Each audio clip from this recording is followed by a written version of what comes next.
That's fine, Mahlatsi. Not this one. Yeah, Brati, Mahlatsi asked for a banner. Remember the virtual banner I sent you guys on Friday? Yes, no, we know about it. Okay, that's the one I was referring to. I think.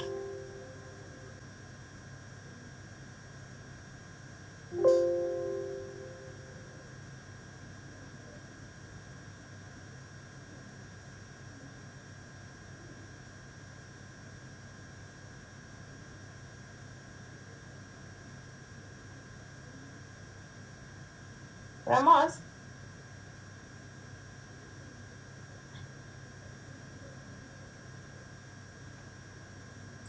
Mahlatsi?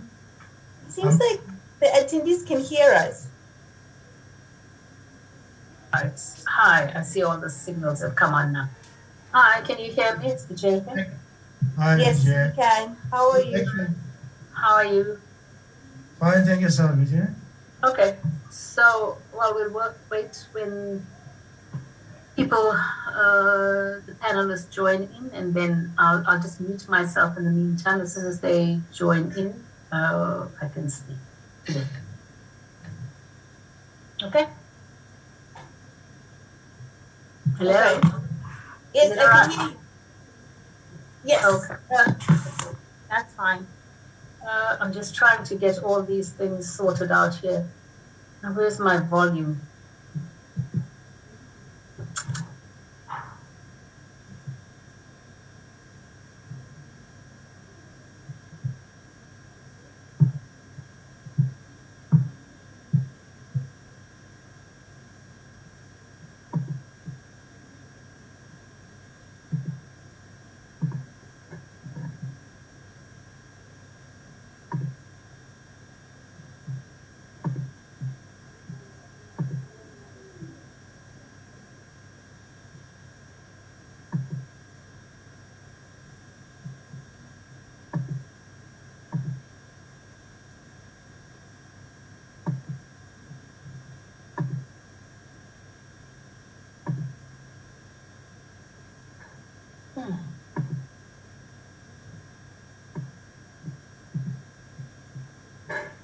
I'm just going to rejoin. For some reason, I can't get the screen full here.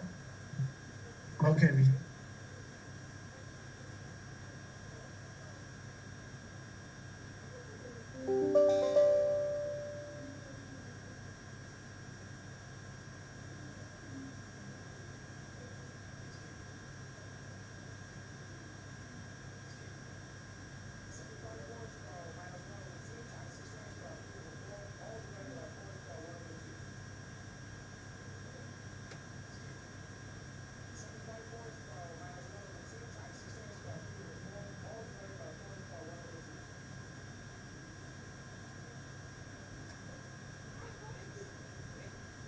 Hi, everyone. Hi, can you hear me? Yes, we can hear you loud and clear, Vijay. Okay. Sure. Everyone, can you hear me? Moses.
Moses or Tabo, Hi, Regent.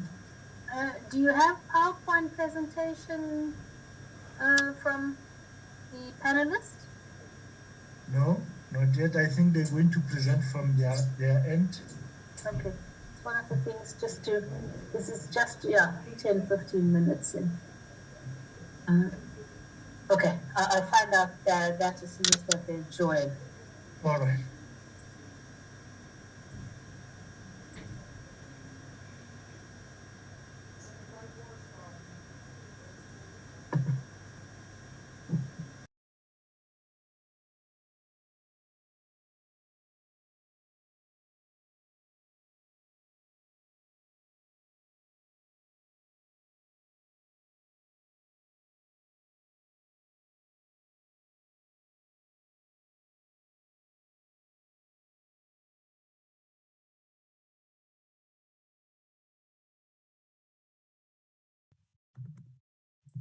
Mahlatse?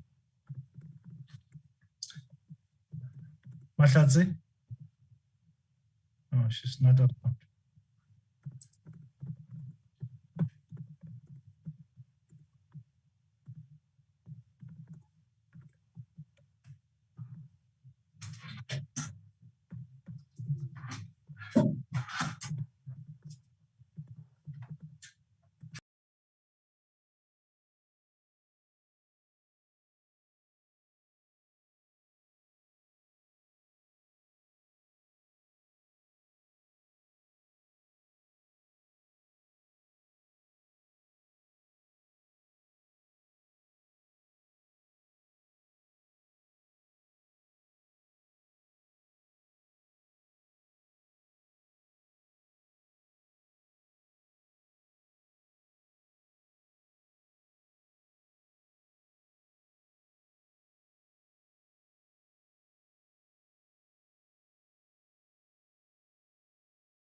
vendor.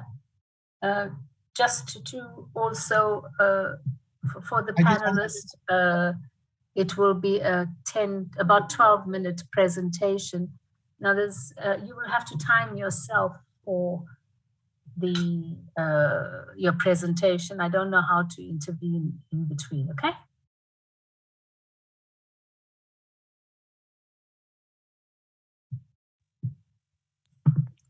That is fine with me. I just wanted to say Thank that you. I have joined already, so I'm not being one of those that have been waited for.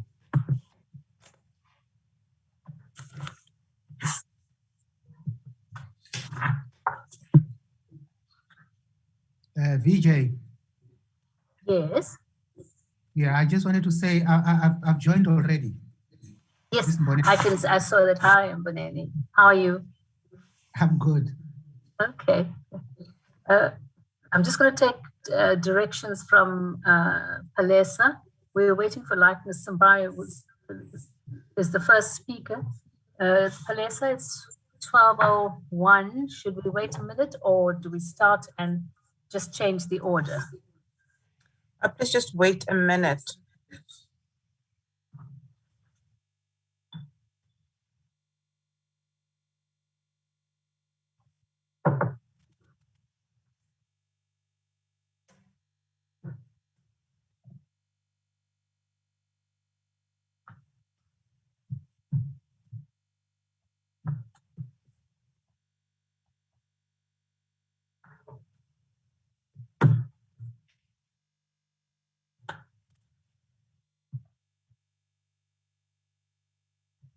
So say at about 12:04 you could start. That's if he has not joined, but I know that he's I'm talking to him, he's joining, he's trying to join. Okay. Can you just guide me when he has joined in and we'll... Can I check? We're not expected to show the video, right?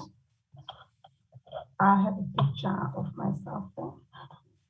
What's the expectation? I possibly did not attend a dry run because I was not available, or just the 11th hour participation. Can somebody guide me? I think ideally it would be better if people, when they spoke, they had their videos on. It makes it much easier for people to see the faces of people speaking. If everyone's comfortable. Let me just try to put it on so that you can tell me if I'm centered properly. I can do that.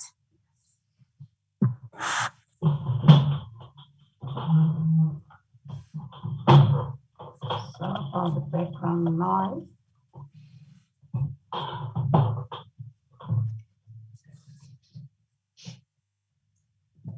I think VJ, you can start when you are ready. Thabo, please do get hold of the CEO's PA. Can you see me? Recording in progress. Okay, so we might just change the order around a bit, okay? I can't. Yes. All right. Good day, everyone. And I noticed that there are 44 participants at the moment to this National Science Week plenary. That is indeed an impressive number of delegates or participants that have joined this session. I see many familiar names and will connect with you as well. It's great. It's a great occasion. So in terms of this session, so the Human Sciences Research Council, the Technology Innovation Agency, and the Universities of Venda and South Africa collaborated to organize one of the strands of activities towards the National Science Week 2021. As you well know, the National Science Week began in 2000 and has been up to now largely an in-person contact session. So this 21 years later, I guess they still will celebrate 21 years because it's actually 20 years of NSW. Circumstances dictated this new modality of National Science Week. And of course, the modality brings with it new opportunities as well as challenges. And I think upfront to all participants, both the panelists and those that are, have joined in, this is the first time we're doing it this way. Of course, we've done webinars, but this is a new modality for National Science Week. I'm Vijay Reddy from the Human Sciences Research Council, and I'm the chair or moderator of this opening plenary. The theme that the collaborating partners, HSRC, Universities of Venda, South Africa, and TIA, put forward for their theme for their work, National Systems of Innovation Stakeholders' Role in the White Paper on Science, Technology, and Innovation. And this plenary is entitled The Significance of the National Science Week. Again, the National Science Week, the key objective is to celebrate and communicate science and science-based activities to all parts of the country and all publics. Now, in order to respond to this theme of the stakeholders' role in achieving the objectives, 4 NSI stakeholders are part of the panel, and 1 person from the Department of Science and Innovation, the parent body to which all the entities and universities report to. Each of the panelists will speak about the significance of the NSW and their role for about 12 minutes. And unfortunately, they will have to, I can't engage during your presentation. I will if you get far over 12 minutes, but please moderate your presentation for 12 minutes. And then we will respond to some of the questions in the that are in the chat. And please note your questions or comments, and I'll try to form some synopsis of it to ask the panelists what you would like to know. Now, your program has the names of speakers. 1 speaker has changed. Patrick Krappy from TIA will not be presenting. Rather, in his place, Thandakazi Nkumab Moyo will be the presenter representing TIA. And these are all senior leaders in the field and in the institution, and accomplished people. If I took time to read their CVs, that would be the whole presentation.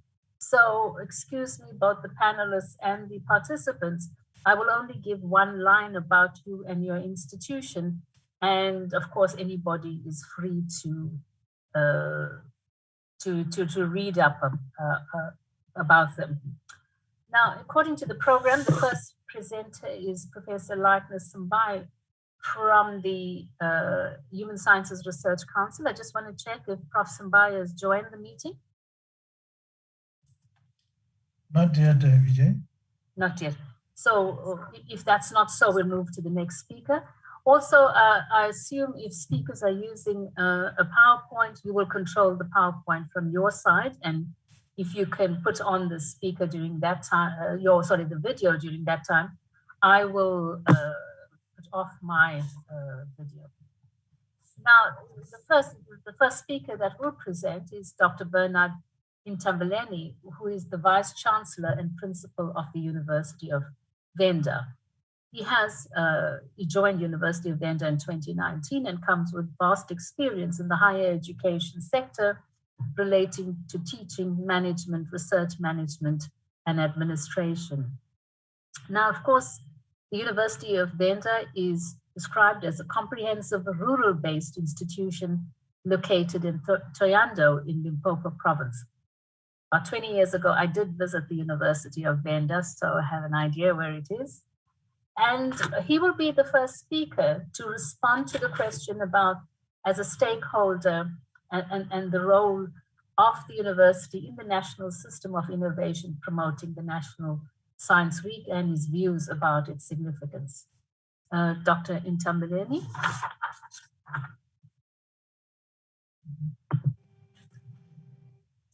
Thank you, Program Director, and also to my fellow members of the panel. Program Director, I've not prepared a PowerPoint presentation, but I do have some few points that I've jotted for myself that I'd like to talk to. I hope I'll be audible enough for me to make some impact in what I'm gonna say beside using the PowerPoint. I'm honored, Chair and Deputy Program Director, to briefly speak at this virtual annual celebration of Science and Technology National Science Week. As the investor vendor, we are grateful to collaborate in co-hosting this year web-based National Science Week in partnership with the Human Science Research Council, the Technology Innovation Agency, and also the University of South Africa.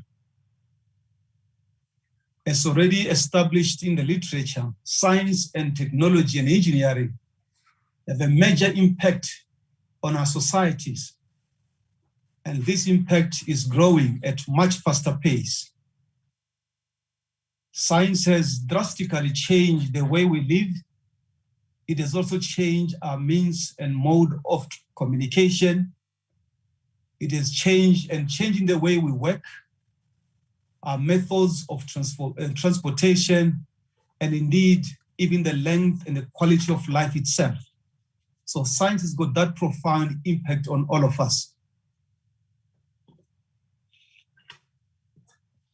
To secure our livelihoods, science must respond to societal needs that are faced by citizens. And this is something that I'll come back to. And that the public understanding of science and technology by citizens through the popularization of science is essential in equipping citizens to make informed choices, personal choices as it were. It has also been long established that science and innovation is a key driver for economic growth. So there's a body of literature that speaks to that point of view that says, science and innovation is a key driver for economic growth. And that also research and innovation improve productivity and create jobs. That is well known. At the same time, research and innovation help make people's lives better by improving their healthcare, their transport, the digital services, and also countless new products and services. The organization of and the hosting of the National Science Week is of significant importance in helping us to understand and to build a knowledge societies and communities by popularizing science, engineering, and technology disciplines. So this is a quite very novel and very important aspect of ensuring that it begin to really popularize these disciplines that are quite very key for the development of our societies and our communities. The National Science Week also contributes to, in our view, to the development of knowledge society.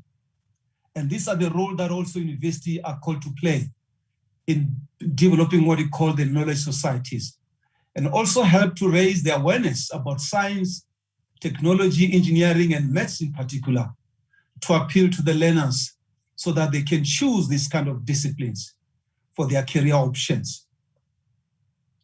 More importantly, in our view, the National Science Week should bring awareness of all South Africans about the role that is played by science and technology in our daily lives, and also help to demystify the myths and ignorance surrounding the technological developments and advancement that are meant to advance our societies.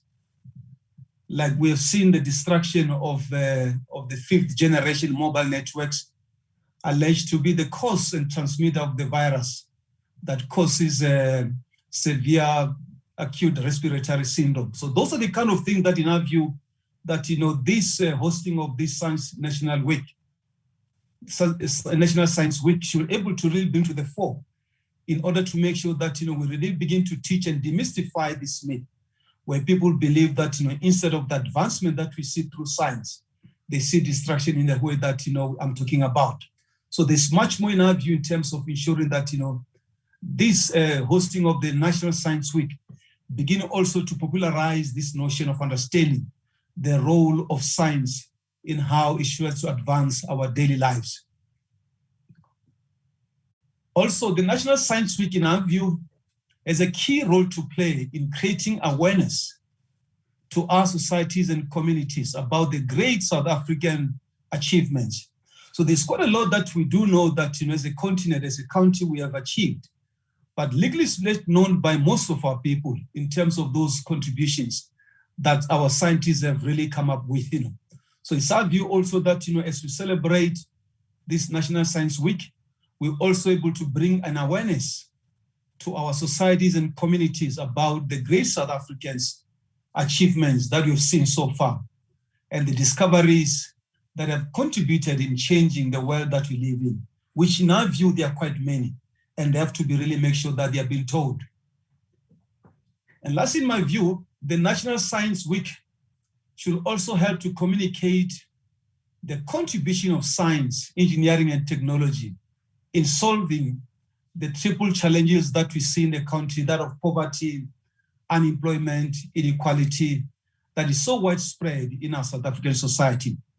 Now that again is quite a point that I thought I'm gonna come back to, that in building this knowledge generation, knowledge society, we're gonna ensure that also we begin also to address these triple challenges that our societies are going through today, that of poverty, unemployment, and inequality. How do we make sure that we link that the development of science, technology into solving our daily problems, and make sure that even the men on the streets begin to understand and also able to appreciate the role that science and technology play in shaping and changing our lives. So for me, that's quite very important. If we have to really maybe underscore and able to salvage in terms of what we see with our communities as we now experience them. How do we make sure that we communicate the contribution of science in a way that it also empowers our people, it also empowers our citizens in the space, and also begin to solve the problems of inequalities that we also see in our country. So for me, those are the things that I believe, program director, are the things that we must be able to do. And we are much more as the investor vendor, much more being appreciative that we are part of this National Science Week, as we see ourselves in our role to ensure that we are able to really participate, because we believe in how we do our work. We must be able to impact our societies, because we don't believe there's going to be any knowledge, anything that has to happen without impacting societies, which will be much more profound to the development of our communities. So with those few words, Program Director, let me thank you for giving me this brief time just to share my very few thoughts that I had. Thank you so much. Thank you, VC. Much appreciated. I don't notice any questions on the chat at the moment, but perhaps I could ask you one question. And that, and thank you very much for articulating the importance of the National Science Week and the activities, and especially in our context. Perhaps you could articulate what you would see as some of the challenges that the University of Venda would face in mounting a National Science Week with the objectives that you've stated in the area of Thohoyandou, and perhaps with also suggesting some sort of solutions in that the National Science Week is accessible to everyone, whether in Pretoria or in Thohoyandou. Perhaps some guidance on that to make it more accessible to all South Africans. Thank you, Program Director. Yes, quite a very profound and important question that you're asking. What we see as challenges. And these are things that already were raised in another fora elsewhere in terms of how our societies and how unequal our spaces is. As you now understand, in terms of us able to deliver the curricula, that it has to be through this multimodal way of teaching, where we also rely much more on the technology for us to teach. Now, the challenge that we see, and which I can speak of, is that if you look in terms of the terrain, in this historically what we call in the rural settings, that you still got some places in the country that we live in today where you still don't have, telecommunication coverage, where students will only benefit from learning if they are only on campus, where there's a Wi-Fi network that is quite accommodative for each and everybody. But the moment as they move into their spaces, into their homes, they become cut off. So that lies for me a challenge that will ensure that all of us, regardless of where we are located, able to really make sure that we are able to follow that, And these are things that already we have raised in the different fora, much more with this mobile, technology networks. How do we make sure that we're able to really put this to ensure that each and every person and everybody, wherever they're located, they're able to get coverage in. So these are, I think, for me, the challenge that I see, much more when you speak about our basic education, those in my view that are much more the feeders to the university system. That if they're located in the very same setup that I just defined, it's going to be quite very difficult for most of them to really maybe follow in terms of what is happening, quite very important in this week when we begin to celebrate the National Science Week. So for me, that's a challenge that I think we see, that the terrain is quite very unequal in terms of the access to technology, as it were. So Chair, I think those are for me the things that I can able to say they are impediment. However, from our side, in terms of providing some solutions, wherein we're able to reach some agreements with the mobile network or operators, wherein we are able to make sure that where there are some sort of a big institutions like the churches, the postal offices, services, that we're able to really utilize that, and then able to make sure that our students in groups, they are able to really access these kind of mobile technologies in that spaces. We've also made sure that we open our doors not only for our students but also those that can able to learn from our spaces in terms of how we provide solutions to IT.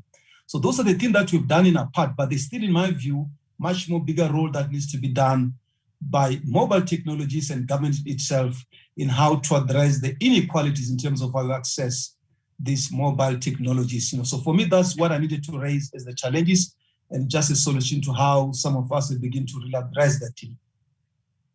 Thank you. What I took away from your response, the one important thing was you talked about the public, private, and community partnership, and that the university and mobile providers and churches and other kinds of community spaces. And it could be something that would be a very good lesson for many parts of South Africa. So we look forward to hearing more about how you proceed in improved access, given the challenges that we have. Thank you very much, Dr. Ntimbeleni. There is a question on the chat, and I'm going to ask you to respond on the chat to Demi Faye Miwa. And thank you for your question, Demi, but for the interest of time, we'll have the response on the chat and we'll continue to the second speaker. So our second speaker is,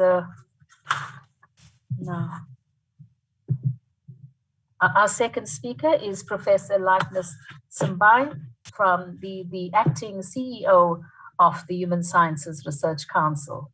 Now, Prof. Simbai trained as an experimental psychologist, and his research has been largely in the area of the social and behavioral aspects of HIV/AIDS and sexually transmitted infections.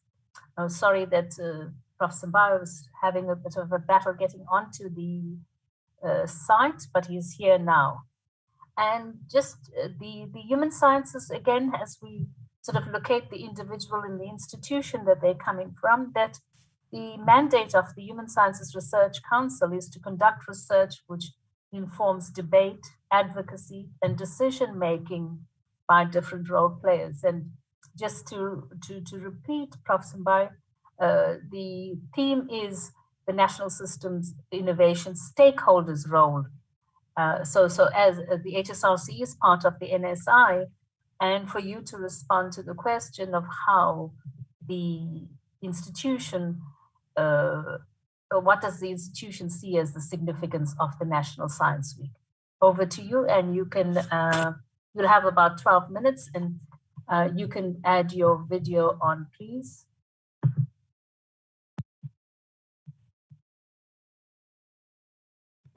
Okay, can you hear me? Yes, I can, and we can see you, and we can hear you. Okay, thank you so much. My sincere apologies for the confusion that reigned on the hour that's passed. Thanks for this opportunity to speak to this gathering. Dear esteemed colleagues, fellow science community members, partners, and communities here with us today. I would like to duly recognize the Department of Science and Innovation and the South African Agency for Science and Technology, SASTA, for ensuring that this project of national development is on course, as it is one of the priority areas to be supported by the national system of innovation stakeholders, especially those who are at the center of knowledge production. Therefore, it is a great pleasure today to find ourselves celebrating and promoting science and innovation in our country. Our progressive economies do recognize that science, technology, and innovation are a potential driver for job creation. Science, knowledge, and production should benefit the local communities and domestic markets through impactful means of collaboration.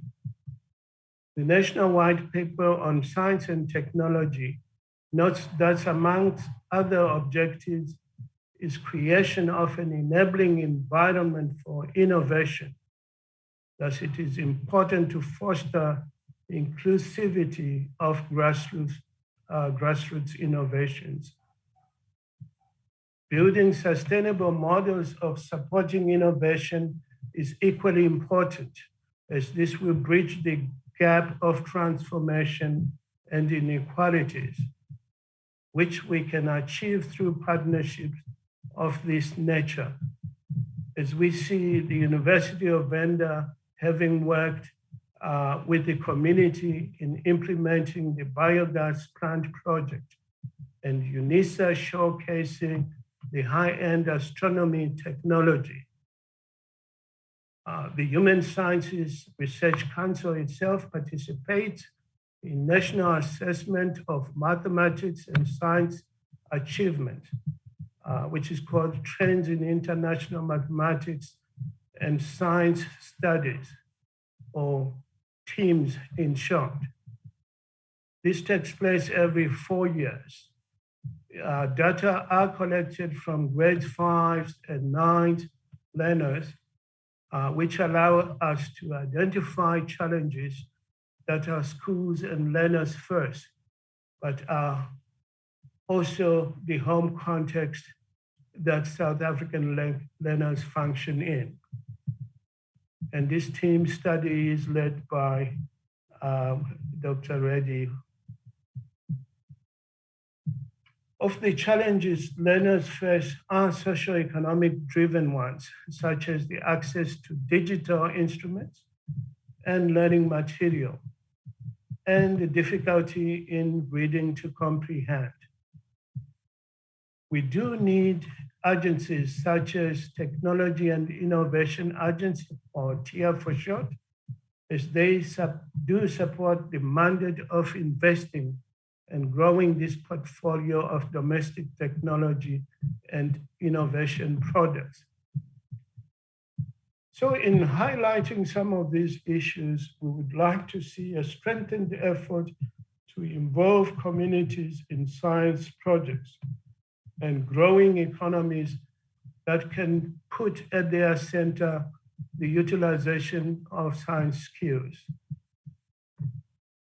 The COVID-19 pandemic has really given us an opportunity to appreciate the need for science literate nation and investing in the science skills. As we all know, South Africa is one of the leading countries in innovation on the African continent. And we have to push boundaries to see South Africa producing companies and innovation products that can emerge and compete at the global scale. I would like to thank the partnering institutions for making this science engagement a reality.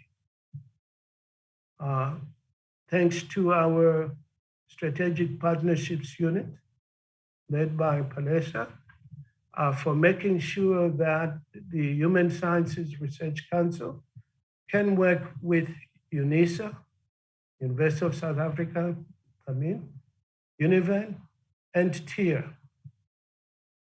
We look forward to many more engagements and sharing of knowledge production and dissemination platform. Thank you all. We see this event as key towards contributing to our national development plan. Thank you, Dr. Reddy. Thank you, Prof. Simbaya, to illustrating the partnerships and some of the work of the HSRC. I see in your choice of, you've chosen two studies of one as a more systematic study and the other one of the COVID responses. And I wonder if you could share with the audience a little more about the HSRC's nimble responses to a catastrophic event of last year and the way it approached gaining evidence in order to inform the public about what was going on, as well as the policymakers in terms of how to intervene. Well, thank you for that question, Director of Programs. So the HSRC immediately sprung into action when we knew that the problem of COVID-19 was about to hit the nation.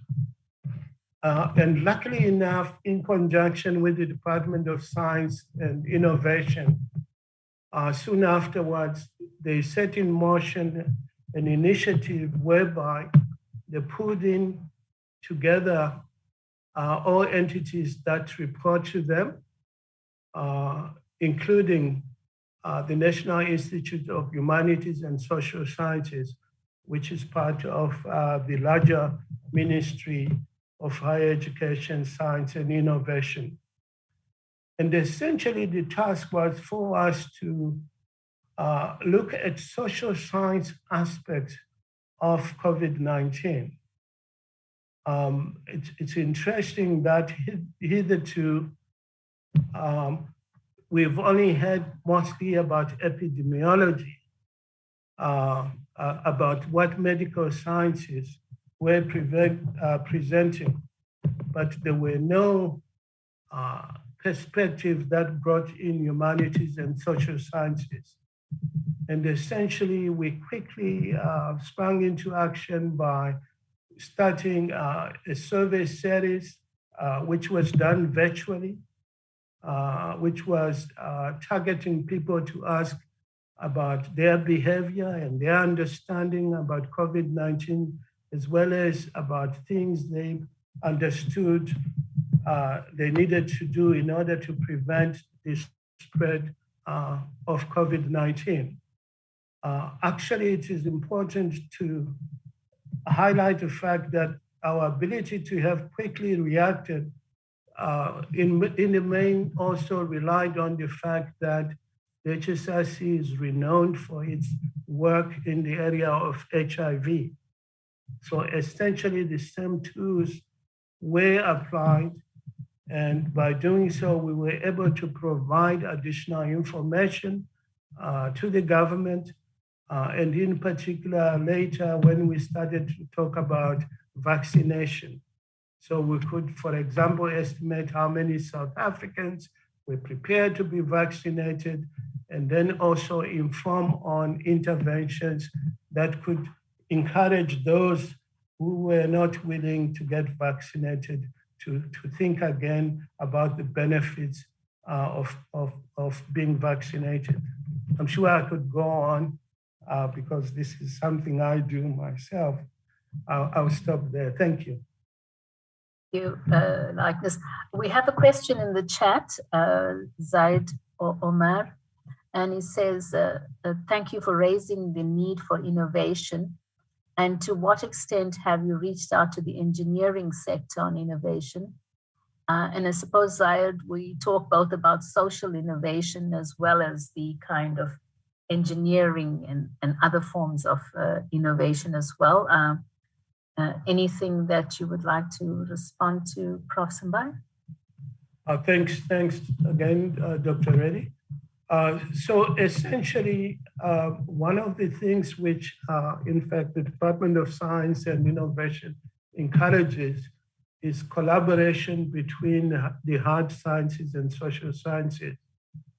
And therefore, for example, with SASTA, who might have telescopes looking into the heavens, we are equally able to look at the people aspect of the things that they deal with. So there is room for actually adding the human dimension to engineering innovation, to be specific. And this applies to other types of innovation, because in any case, all innovations are meant to help us as people, to help improve our conditions. And therefore, there's always room for social sciences and humanities to contribute to that human aspect, that social aspect, which at times engineering innovations tend to overlook. I think I'll stop there, Dr. Reddy. Thank you very much, Prof. Simbai. I'm sure there'll be other questions that would be on the chat, and if you could respond to the relevant ones. Thank you. Thank you. If I could introduce our next speaker, Professor Tenjiwe Mahiwe is the Vice Principal responsible for research, postgraduate studies, innovation, and commercialization and innovation at the University of South Africa. I know that Tenjiwe has a scratchy throat, but she's taken the time to come to make her presentation.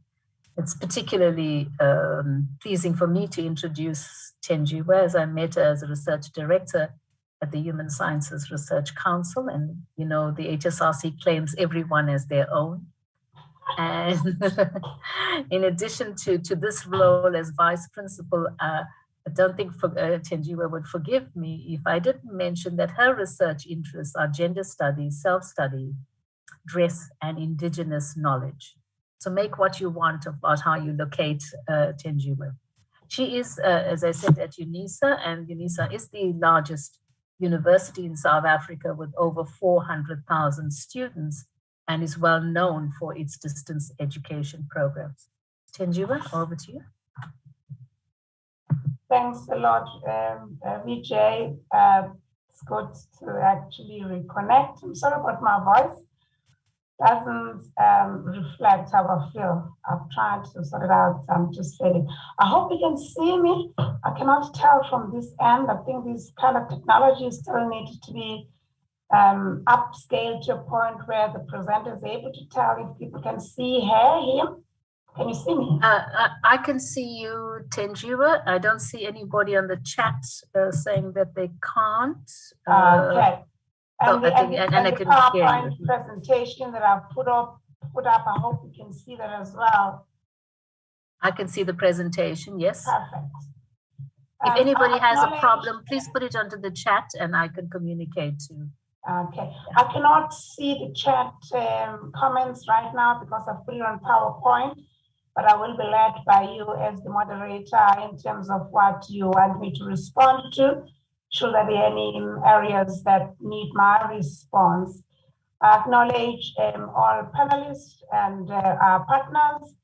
from the NSI to the NRF, HSRC, my recent past family, University of Venda, and colleagues that I probably will not have acknowledged. Sanbonan, Molen, Afshen, good morning. I'm deciding this morning, afternoon actually, it is now, to flight my response to the question of what's the significance of the week with this title, Innovation, Technology and Commercialization, and a Science Week Imperative.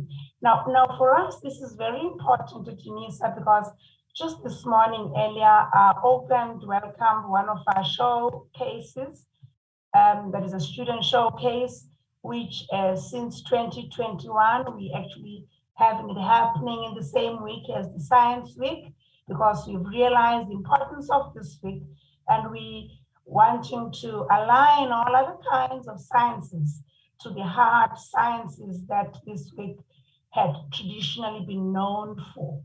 So I want to actually look at that from the research and innovation point of view, and somehow share my interpretation of the week and its significance for UNISA. And this is the week indeed that's very important for us. We started this morning with a student showcase. Believe it or not, that 9 years ago was instituted by our National Student Representative Council. So the SRCs do actually are, and often may, although we don't broadcast it, be interested in the sciences and the hard sciences for that matter. So for us, it is a week wherein we want to concentrate on research that matters, the vibrancy, the dynamic research culture that's significant that we need to be having, and more importantly, as I said earlier, to involve students, not just students who are within UNISA, because much as UNISA has been known traditionally, historically, as a university that services people who are in the labor market already, but more and more we're seeing younger students who are in their teens, early 20s, being students of UNISA because of the massification of the higher education and the need, and as well as the fact that students want to be involved. Included in there also involvement of high school students, as well as students who are, we're now beginning to actually try to drill down a bit further to lower than a high school meaning grade 11 and 12, in terms of involving them in our research activities, showcasing their work, involving them in this week, and ensuring that they are part of it. And of course, this week as well, we for the first time launching the virtual e-conference, which used to be a conference wherein we're reflecting on our research and innovation activities at UNISA, but looking at how now in this week, for the first time, we're having a maiden one where we're saying, how do we get all the sciences to collaborate, come together, so that we find solutions, so that we have research that indeed does matter. And for us at UNISA, we believe and hold that that's the strong transformative agenda. We should be pushing and encourage new ways of knowing, new ways of tackling problems that we come up with innovative solutions. And we are, of course, encouraged, possibly me in this instance, by Jeff Bezos, the founder of Amazon, when he says, a quote, in today's era of volatility, there's no other way but to reinvent, invent and reinvent. The only sustainable advantage you can have over others is agility. That's it, because nothing else is sustainable. And for us, this week becomes a week of— Sorry, Tenjiwe, one second, please, Tenjiwe. Sorry, yes. There's on your screen, it has a little caption, it says live captions and subtitles, which is showing on our side. Can you just click off that? So yes, got it. It's cleared now, thanks. Okay, I don't know, I'll just show all of it then, because from my end, it's not reading that. But what we doing— Do you want to put it onto slideshow? Must I put it onto slideshow? Okay, go ahead. We can see. Go ahead. Okay. Also, my hearing ability is affected by this flu. We also are looking at, as I said earlier, let's just go beyond the STMs, SMTs, science, engineering, technology, maths, and all of that, because we're looking at participating actively and check on how we could interact. And of course, lessons that I learned from HSRC when I was an HSRC family member have had a role in my looking at getting UNISA to look beyond just what we know about the hard sciences. So in this instance, then we're looking at, as my colleagues have said before, that we cannot ignore the fact that we have to find ways of how we make the sciences respond to the socioeconomic development progress, as we've been called on by the 2019 white paper leading to the decadal plan that has come from the NSI. So for us, we use this week as a platform for students within UNISA, especially those that are full-time students. We have more full-time students than actually one would want to believe, as well as students who are our future students for coming to UNISA, who are in the high school level, for instance, to understand, what major research and innovation initiatives should we be thinking about and pursuing by looking at what students were sharing this morning at their showpiece as we welcome them into this week's activities,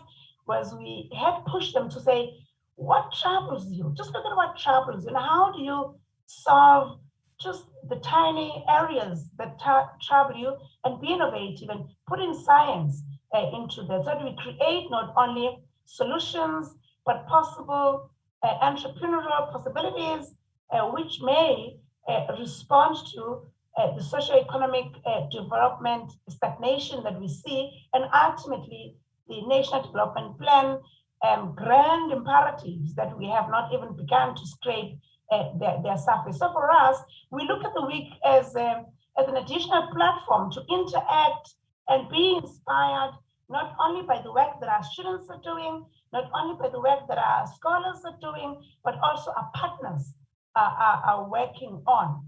Hence, for us, the establishment of partnerships for innovation, like what we're doing right now, is very, very significant. And it's something that we so much appreciate. We collaborate with the three, for instance, ITC, HSRC, you name them all. And we are looking at a gradually, but with rather COVID having ascended on us, that has destabilized some of the activities that we had begun to have and we're taking off.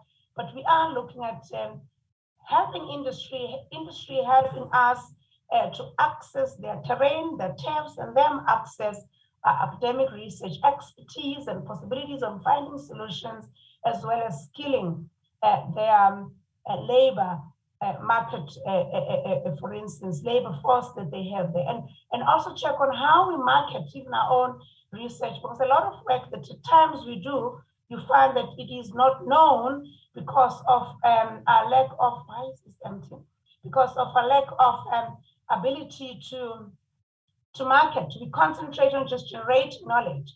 But with all these partnerships, we learn the fact that new knowledge needs to ultimately, as the slide demonstrates, have an impact, and that impact will be a path that has many stations, if you will, from the knowledge we generate to the fundraising we collaborate on, to the IP disclosures, protection, to the companies that exist that are possible grant companies, to the startups that we need to be looking at in terms of how do we collaboratively during this week deliberate, brainstorm, as well as more importantly include our students who are young and old in ensuring that we achieve the impact that's necessary and the impact that changes lives, and do so in a collaborative manner, as my colleagues have said earlier on, in terms of working together. And for us, I just want to zoom now into some of the work that we're doing in us trying to practicalize this And of course, because of the SMTs and the importance of the subject field of the high sciences, we're seeing more IP disclosures from that end. We're only beginning to see a few from the social sciences, but just in the year of 2020, we had activities that were disclosures of this is where we want to contribute in terms of how we could bring about change through the research and innovation, but not only within the hard sciences, not only within the science, engineering, and technology. But technology, as I said earlier, has begun and actively taking quite a huge importance in this activity of the disclosures leading to the hopefully commercialization. It is a path that's very, very bumpy for us as a university, but it's a path that we engage with quite intently. We're getting our students to have startups, we're funding those startups, we're actually getting to have them have workshops, as well as even our own teachers in particular, because especially in this week, we've realized and appreciate the fact that the teaching field is very important. Hence, we looking at the scholarship of teaching through online and distance learning, and how could we make that scientific.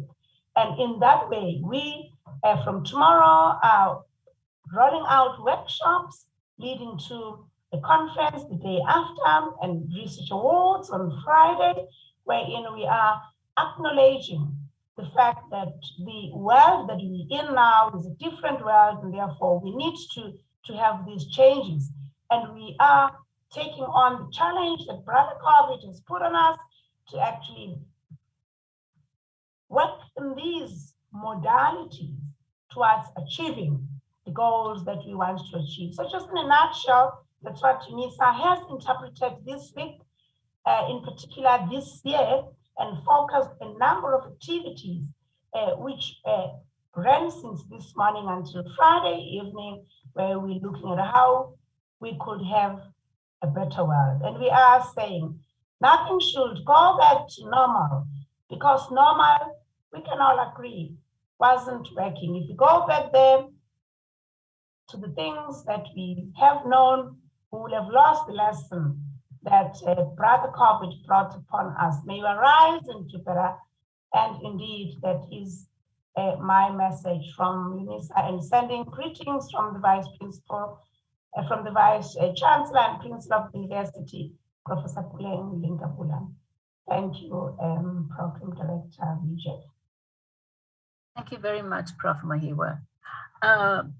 I'm going to throw a question that's on the chat to you. It's a bit of a provocative question, and I know that you will be provoked with you will also be provocative in your response.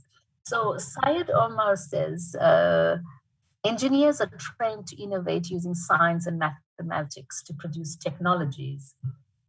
Engineers innovate on a daily basis. Oops, now I can't get this thing right here. On a daily basis, they are therefore ideally positioned to lead the conversation on innovation. Is that something that you would agree on, that innovation should be left to engineers, and you are the Vice Principal regarding innovation? How do you see innovation in your institution further than the sort of physical, technological innovation, but other forms of innovation as well? So perhaps a response from you on that? Thanks, Prof, for that question, Vijay. It is actually a very important question indeed.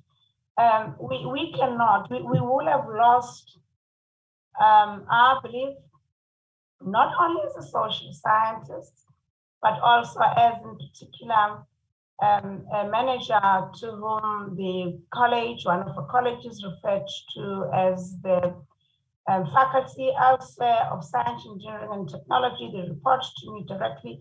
We will be missing the point if you only pigeonhole the role of innovation to only be of ingenious and led by them. Having said that, also we will be missing the point in only confining it to any other, for instance, scholar or innovators. Hence, my belief that innovation should be something that everybody actually gets involved in. If anything, innovation is not new. Just look at what you have done this morning as individuals. You're very innovative. Circumstances being brought to you that you take for granted. You have your machine flooding in the morning, or you've lost your key, or your phone has died on you. Things that we could take for granted, but they push us to be innovative. In essence, my belief and standpoint is that every human being is possessing innovative skills. It's a question of how we harness those, enhance them, direct them, and be leaders in our individual spaces to innovate and ensure that we move from what we were yesterday to a better place today for a future that's improved, not only for the leaders, probably of innovation, but also the beneficiaries who are all of us in benefiting. Just to take a leaf from what we've recently done at UNISA, it has been recently, actually since COVID, ascended on us. We've made it compulsory for even administrators to find ways of being innovative. Not only COVID pushed us in that direction, but also the declining resources, because with the declined resources, you're forced to think differently outside of the box.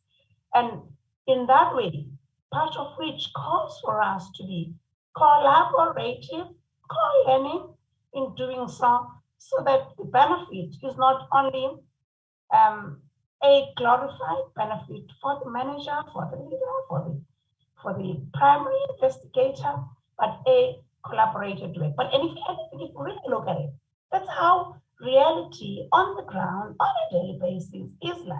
Just before you even step your foot outside of your house. But even if you do, you find that you need other people to be able to have a fruitful day with a fruitful life.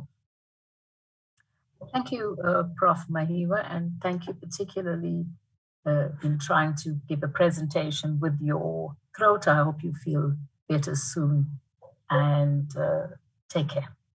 Okay, thanks a lot. Our next presenter is Thandokazi Nkuma Moyo from the Technology Innovation Agency, and she will be doing the presentation on behalf of TIA. Thandokazi is a published scientist and at the moment a business development manager and executive manager at the Technology Innovation Agency. And as you know, TIA is a national public entity that bridges the chasm between research and development and commercialization. So she will respond to the question of the significant, as one of the stakeholder, as TIA is a stakeholder in the National System of Innovation, she will respond to the question of significance of the National Science Week. Thandokazi, over to you. Thank you. Thank you so much, colleagues. And I would like to, I don't know if I'm visible and audible enough. You are both visible and audible. Thank you. I'm not sure if you can see my slides. Can you? You can see your face, not your slides at the moment. Okay, I wanted to put up just a few, so I say share screen, right? And yes. Then I...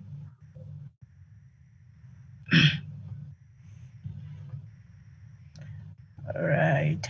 Okay, it's kind of coming along. Yes. Sure. Thank you so much. I would like to thank the organizers of this session for inviting the Technology Innovation Agency to be part of this discussion and talk. And without wasting any further time, I think a lot of the speakers have spoken about the importance of innovation, why we should innovate, and how far we are as a country in terms of innovation. And I think really our role as the Technology Innovation Agency, I would really talk about the making it possible side. If you also look at the theme of the National Science Week, it says making it possible through science. And I think at the core of TIA's mandate is really to support the state and in really making it possible that whatever or innovations in South Africa can be able to become usable products in the hands of users, whether locally or globally. So I really think the theme of the National Science Week really talks to the core of what we were established to do by the Technology Innovation Agency. And basically who we are as the agency and our role in the national system of innovation. We were established via an act, and our shareholder, 100% shareholder, is the state administratively through the Department of Science and Innovation. And really our role is to provide financial and non-financial support to innovation in the country. And really what culminated into the state or government into establishing the Technology Innovation Agency talks to a lot of the concerns or the aspersions that were already casted by the HSRC, the University of Venda, UNISA, about the plethora of research and innovations that we have in the country. And we really when you talk about innovation, we're really talking about where you've got this new idea, but it has a specific use and a challenge and a market which it can be deployed to and it can be used for to benefit a citizen, whether in South Africa or not. And then what happened and what happens in universities, what we see quite a lot is excellent research work that takes place, excellent innovation, but you find that for it to get into the hands of a customer requires a significant amount of funding, but not just only funding, it requires a cushion and a suite of support of other non-financial support that includes expertise, engineering expertise, biotech expertise, scientific deep expertise, which some universities might not have in-house, which some innovators, the man on the street, might not have resources for. So what we then do as the agency is to provide that suite of support of saying you have your proof of principle as either a university or either as a young person or a woman or in any research capacity that you're sitting in, and how then can we support you to cross what we have historically been calling the valley of death to creating these products to get into the hands of the market, and that's thus making it possible. Now, if you look at the study, the Global Innovation Index report of 2020, which was a study carried out by the World Intellectual Property Organization, and without me being academic here, but just to put facts on the table, South Africa in terms of input versus what we were ranked at in terms of our innovation capability. South Africa ranked number 16 over 131 countries. That includes Switzerland. I mean, your developed and developing countries. And that is we're number 60 in the whole world. But in terms of Southern Sub-Saharan Africa, we were ranked number 2. That is just behind Mauritius and just before Kenya. And if you look at in terms of our input, so for any country to remain or to continue as what we call in financial terms a going concern, where you are able to sustain yourself as a country, or we're able to continue to breathe as a country and to develop and to able to not go into liquidation, you have to have your inputs in terms of innovation quite solid. Now, when you look at the Global Innovation Index study, South Africa ranked number 40 in terms of input. That is how much we were investing in education, how much we're investing in research and development, which proved that we were not too bad. And when you look at the output of that to say, okay, if we've been investing in education and research and development, that made us to be number 60 in the world, which is not too bad either.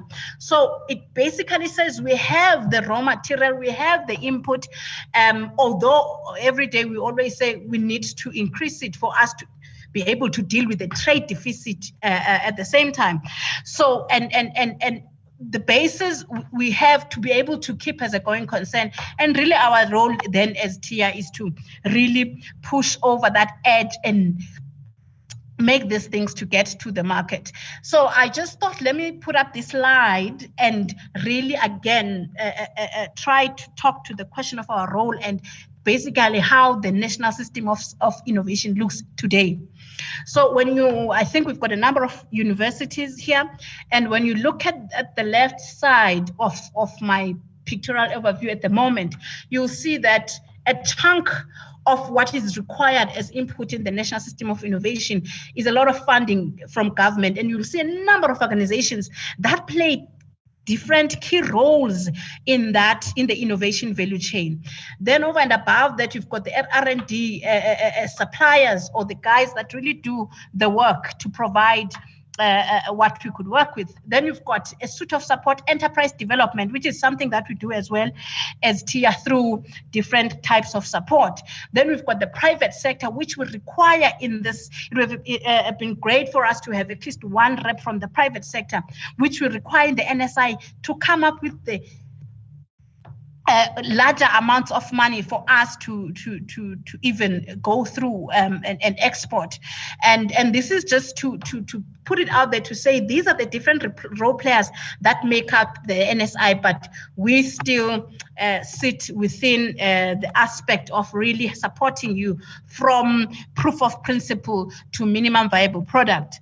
And just in terms of our programs, high level, I will really shoot through quite fast on this one.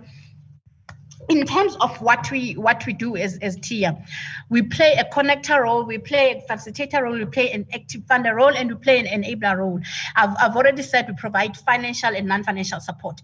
So really on the non-financial support side, and I think there's a lot of questions that have been raised about engineers, we've got about 18 to 19 engineering houses that sit in some of the universities, and they really help any innovator, whether we funded them or not, they're able to go into those engineering houses. And in those engineering houses, we have what we call an affordability matrix, where we then look at you to say, can you afford to pay for the service that you want?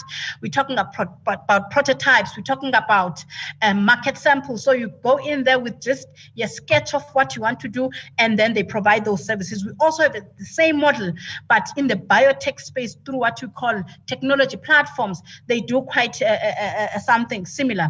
Then we've got our direct funding instruments. We've got a seed fund instrument. We work quite a lot with universities as implementing partners. We work with CEDA. We work with incubators in terms of startups.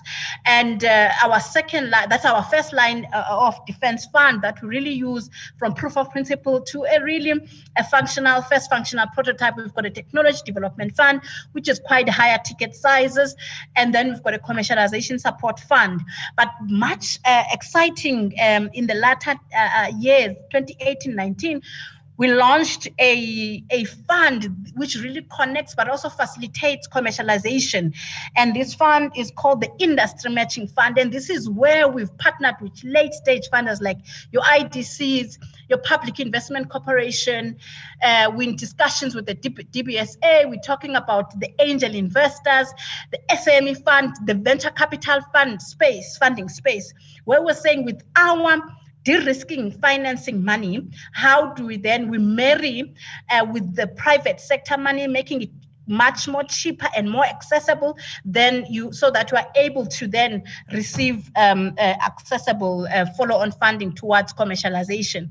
And interestingly, as this is Women's Month as well, one of our partners in that industry matching fund instrument that we established in 2018 is a fund dedicated to women called Desert Angels. We've partnered with them where we exclusively fund women-owned, women founders or co-founded businesses.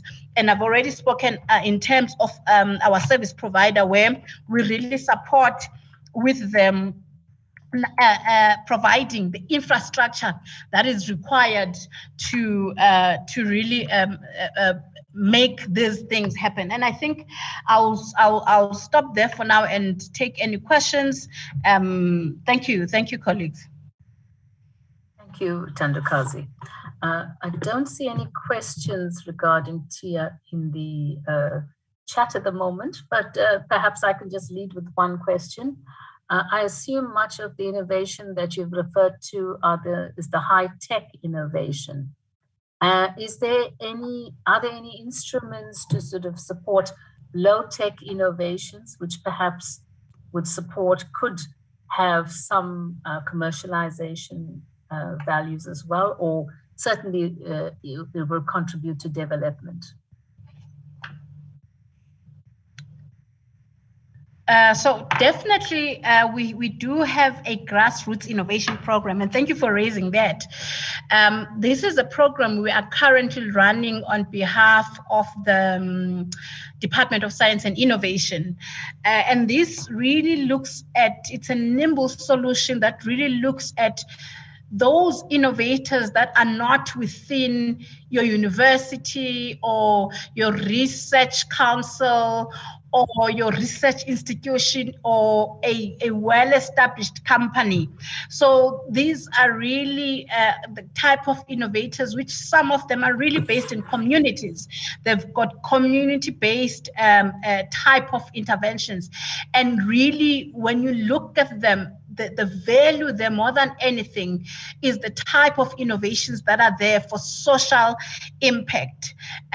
So they should still be some uniqueness, some value, but really that's where we have dedicated support towards solving those community-based challenges. And some of this could actually be even exported to other South Africa-like countries or like challenges in those communities over and above South Africa to the African continent and even to Asia or any similar setup. So we do have a grassroots innovation program which has a fund within there, but it also provides non-financial support. And what we then do within this program and instrument as well, we do then support these innovators which have very high social impact value within them to really become sort of like businesses that are able to be sustainable, so that it is just not projects for a year and then the next year, but how do we try to monetize the cooperative type of strategy within innovation. Thank you very much. I'm sure there will be other questions on the chat. Appreciate your input. Looked like a last minute that you were pulled in. Thank you very much for that, Thandokazi and Moyo. Thanks. So I'm seeing a question on the chat, and I think it's okay. It says, to what extent is the agile movement used in governance of innovation? Maybe can we let that question slide for now? I would like to, maybe we can answer it after maybe Dr. Mbonene has spoken, because I think in his talk he might actually respond to it. Okay, we will do that. Thank you very much for picking up the question as well. I couldn't see it in here. Okay, our last speaker in this panel, I think appropriately, is somebody from the Department of Science and Innovation. And the role, of course, of science and, oops, wrong one. Oh, I think we're here, sorry. Trying to respond to too many things at the same time. Thandokazi, oh, you've taken down your slide. So the last speaker, Dr. Mbonene Moefe, is from the Department of Science and Innovation. And the role of the Department of Science and Innovation is to boost socioeconomic development in South Africa through research and innovation. And so thank you very much, Mboneni, for participating in this panel, as the views and the word of government is also very important in this conversation. Mboneni himself is the Deputy Director General for Technology Innovation at the DSI, and his responsibilities include space science, bioinnovation, and energy research. Again, maybe it's the response of government. It's not a response of government. Government has outlined the role for the NSW, but perhaps you could extend the share what you see or what government sees as the significance of the National Science Week. Over to you. Good afternoon, and thanks very much, Vijay, for the introduction. Sorry, Mboneni, just 1 second. How do we get our, Thandakazi, do you have to remove this Q&A from, whose screen is it? Yep, okay, so got it. Sorry, over to you. Thanks very much. I hope you can see me, but most importantly that you can hear me. We can see and hear you. Yeah, thank you. I'd like to firstly acknowledge the role of my fellow panelists in this discussion, and also the university for hosting this very important session. And my take on the importance of the Science Week will probably take a form of just looking at how things have developed globally. Firstly, in the sense that we have grown as the citizens of this world. And if I have to take a snapshot, for example, from 1960 to date, that we have grown, 1960, the world population was about 3 billion. 1980, the world population was 4.5 billion. 2000, it was 6.1 billion. 2020, 7.8 billion. So we really are growing at an alarming rate as the world population. And there's one thing that has not grown, and that is the actual space within which we live. So the Earth has remained pretty much the size that it has always been. And it is important to therefore reflect on how is it that we continue to live in a world that is developing and growing at such an extent in terms of population, but actually doesn't grow in terms of the resources that it has. In many ways, because of the growth of the population, we also see that the resources begin to shrink, and we need to continue to do more with less. And that really brings me to the importance of Science Week. And in my view, there are a couple of things that are quite critical for humanity. And a whole lot of them we don't pay attention to, and some we do. For example, we all know about the importance of money in the world. And while a whole lot of people want to have a lot of money, but very few people actually have a sense and understand how to deal and to handle money. Now, the second aspect is basically the issue of science. And while everything around us points to the role and the importance of science, we actually, as a world or as a global community, understand very little about science. And this is really, for me, where the Science Week comes in. And maybe the half-truth we know about Science Week is that it is about raising awareness of science in various aspects of our life with a specific target on young people and the scholars. The other half that we rarely talk about is the importance of this week to the general populace.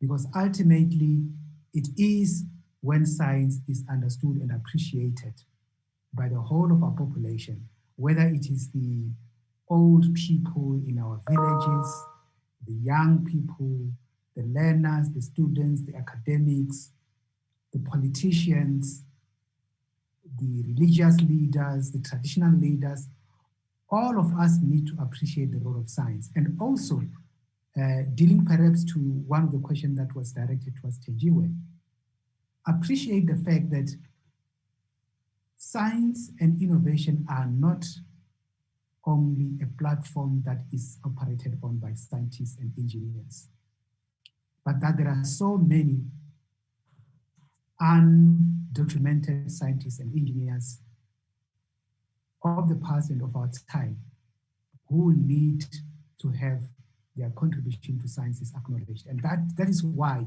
when we engage on matters of science week, one of the areas that we don't leave behind in letting people appreciate its value is that of indigenous knowledge systems. Because that is where our science is actually founded globally. Whether you talk about modern health, whether you talk about modern food security, all of it is premised on us building up on the indigenous knowledge systems and how in the past we used to keep ourselves healthy, and how in the past we used to make sure that we got food, and how in the past we used to even practice farming. How you look back, for example, at Egypt and its pyramid and begin to appreciate the fact that that is actually science and engineering at its best. And that's really why it's important. For example, that we make sure that our young people, especially in the African continent, also appreciate that we've got scientists in this continent. They might not have been documented like we know of the others in the West, but that what they have actually done is actually science. So this role needs to actually be amplified.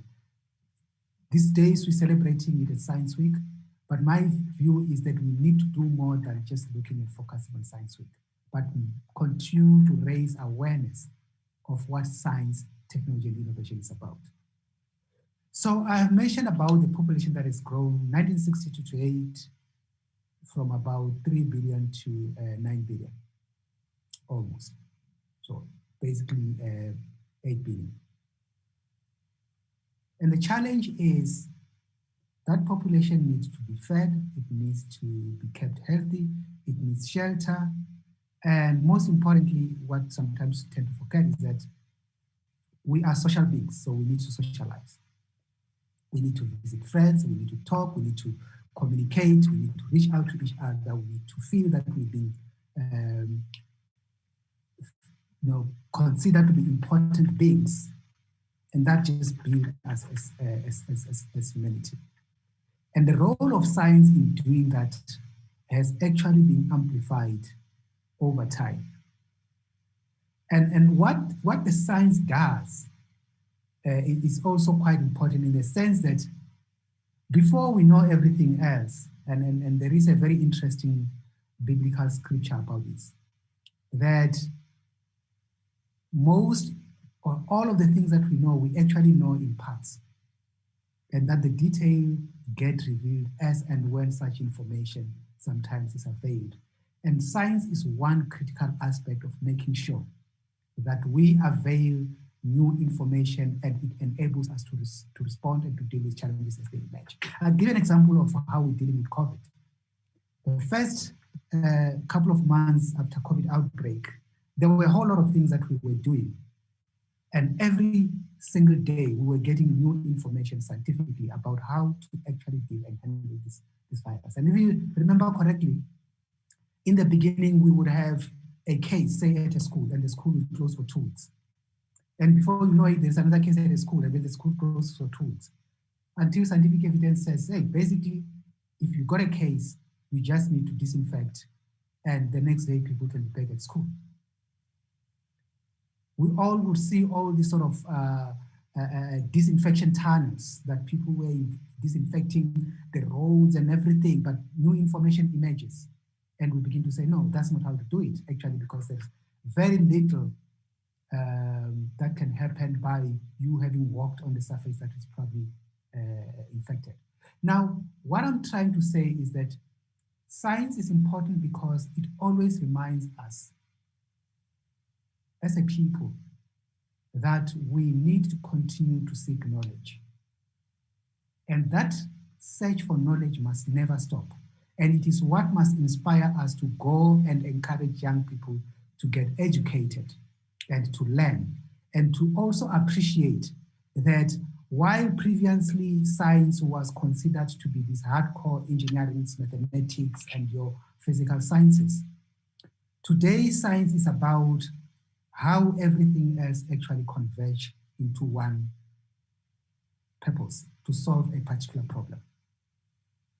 And that is where, again, I come into the question that was raised to Professor Tenjiwe to say, you know, are we looking at the engineering? No, we're looking at everything, at how everything comes together, because without the interface with social sciences, we have too often seen a lot of useful technologies being rejected because the people who it was supposed to benefit were never made part of the process of coming up with those solutions. So as a result of that, as we continue this week to celebrate science, we need to know that the word science doesn't mean engineering. It doesn't mean chemistry. It doesn't mean physics. The word science simply means knowledge. And we need to go out and uncover it. How that knowledge also get into various aspects of our everyday socialization. And yes, the hardcore so-called sciences are very crucial in enabling us as society to be able to adopt some of these newer developments and making our life better. Today, we're talking to you here. We are supposed to be at the University of Venda. I'm sitting in Johannesburg. Some colleagues are sitting in Pretoria and others are sitting in Thohoyandou and everywhere. And this is ultimately the benefit of science. And it is quite crucial that when we talk about Science Week and raising awareness thereof, we also need to appreciate that ignorance is not a regional challenge, but it becomes a very huge global problem. And we can reflect this, for example, on how very many countries were responding to COVID outbreak.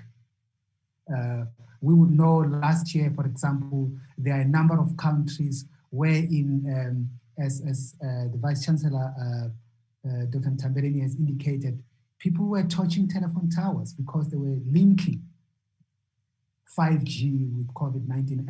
And these are not necessarily countries that you can say they are the so-called developing countries or you know, low and middle income countries. We had this phenomenon happening in the UK, where, for example, over 77 mobile towers were actually touched. We saw that happening in Tennessee in the USA. And of course, we saw that happening in South Africa in KZN and probably many other places.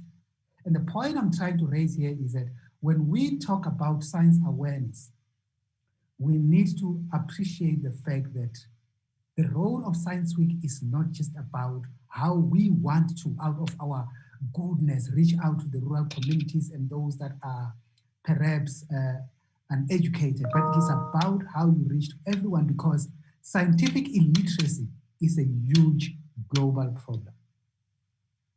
It's another pandemic that is also affecting the so-called developed countries. So that is why even when we raise awareness of science during this period, we need to have a very good focus even to urban areas, rural areas, settlement of whichever form, informal and formal. But ultimately, we therefore need to have to appreciate who are the players in this game. And I really appreciate the role, for example, that the likes of the HSRC play.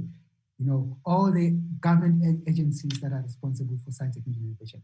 Every little aspect of our life, where, for example, is governed by technology to a point that we don't even realize that technology is behind it. How you wake up in the morning and you go to apply for an ID, and the science that is behind everything that we need to begin to appreciate, so that tomorrow we don't raise a generation that is going to ban infrastructure that is critical to for our well-being, simply because they don't appreciate the role of science, technology, and innovation.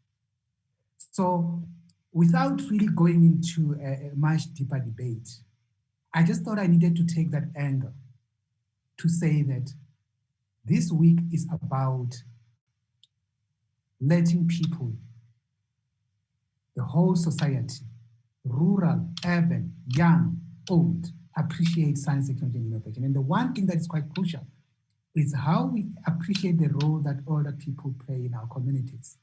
If you go back to rural villages where I come from, you find that a whole lot of children are being brought up by their grandparents. So they interface with this younger generation on a daily basis. And unless they have the appreciation of science to an extent that they can share and encourage these young ones to appreciate science, your breadwinners, as they call themselves, which is the generation 35 to 49, would not be able to have that impact to the extent that the older people can, because they sit with the kids. Some of them are the ones who are doing homework with the kids every day, and they need to be able to say to the younger children, yes, you might be rural, you might be young, you might be black, or you might be women, but science, technology, and innovation are not excluded from what you need to learn. In fact, you are encouraged to do so. So I really want to wrap it at that, and I thank you, Vijay, for this role of trying to tame us all into sticking to time frames. And when you came through, I just felt I'm intimidated and I had to stop. Thank you so much. Thank you very much, DDG. I think it's towards the end of this, I realized how to intervene to stop. But thank you. It was such an interesting presentation, and appreciate you trying to bring the various aspects and your framing of the population increases and knowledge increases and knowledge not keeping in, not expanding at the same rate that the population is, and therefore this kind of problems that are created. So it was a very interesting way of framing it, and I appreciated the way you set up the whole debate and science literacy and the importance of it. I don't see any, and hopefully I can see all the questions on the chat, but I don't see any questions, and we are also running late in that there is another presentation going. It will take place at 13:35. So let me, before I hand over to Dr. Palesa Sekunjani, who has been responsible and leading the setting up of, leading from the HSRC side, the setting up of this team of work, if I hand over to her, let me first express the appreciation from the organizers of this theme and to all presenters. It was very interesting to listen to the different takes, and I'm sure that you required much more time to give us the full suite of programs that you wanted to talk about. But you've whet our appetite, and I think people can get onto the different websites to become more literate about the activities that are happening. I also would like to thank the participants. So in total, we are 64 at the moment, for staying the 1.5 hours over lunchtime. And I hope you're having your lunch while you listen to this presentation. DDG, I know that Isaac Ramova, who's responsible for the National Science Week at DSI, may or may not be on the panel, but certainly this as the first way of looking, of innovating, and must really appreciate the NSW team from DSI and SOSTA for having to be very innovative and creating this platform for activities to create a greater awareness of science and science engagement. It bodes well for the rest of the week, and I hope that others will join in the program, the very interesting and exciting and challenging programs that the organizers have put up. So from my side, thank you very much, and I'll hand over to Dr. Sekunjani to close the session.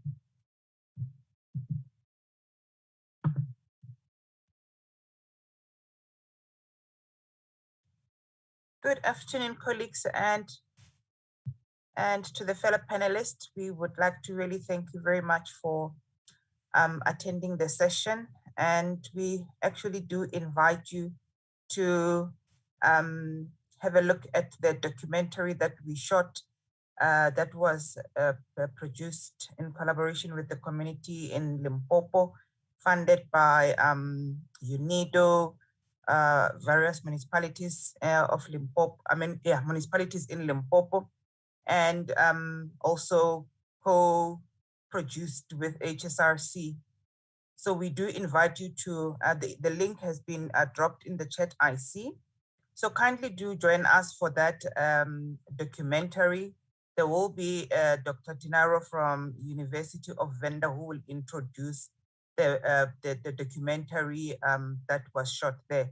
So if you do have time, please, you're welcome to join that. Other than that, on behalf of the partners, which is Technology Innovation Agency, University of South Africa, University of Venda, we would really like to thank you very much for partnering with us through the National Science Week SASTA funded program. Of course, through also that is funded by the Department of Science and Innovation. So thank you very much for agreeing to be part of this exciting week as we put it together for the whole week. There will be a physical contact session, which will take place in few communities, about 3 municipalities in Limpopo. We will share those details, I'm sure, throughout the course of the day. Thank you very much. Have a lovely day further. See you in the next session.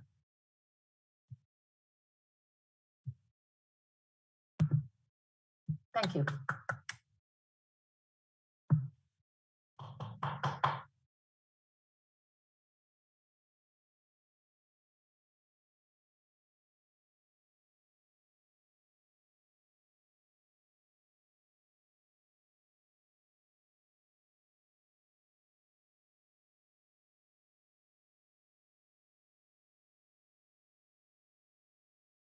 Recording stopped.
David? Okay, sure.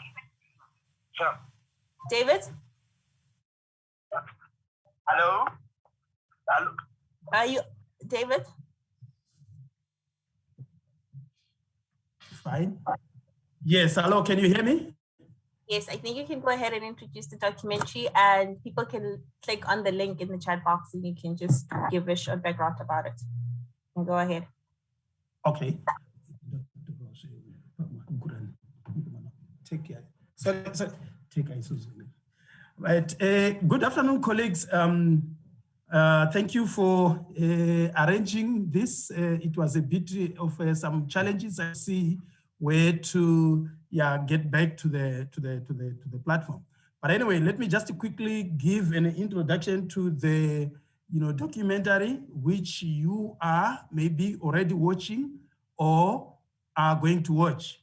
Right. This documentary is looking or showcasing projects which we are from the University of Venda doing in the communities, applying science, where we are, utilizing the waste, organic waste in the households, which includes animal manure and food leftovers, agricultural leftovers, to convert them into a source of energy, which is biogas. I will quickly say what the whole program entails. We are a research group which we call Green Technologies Promotion Drive, because we really feel we have to really put this, strongly into the communities because of the, possible impacts, strong possible impacts this can give to livelihoods of the communities. So we research on the energy situations of these communities.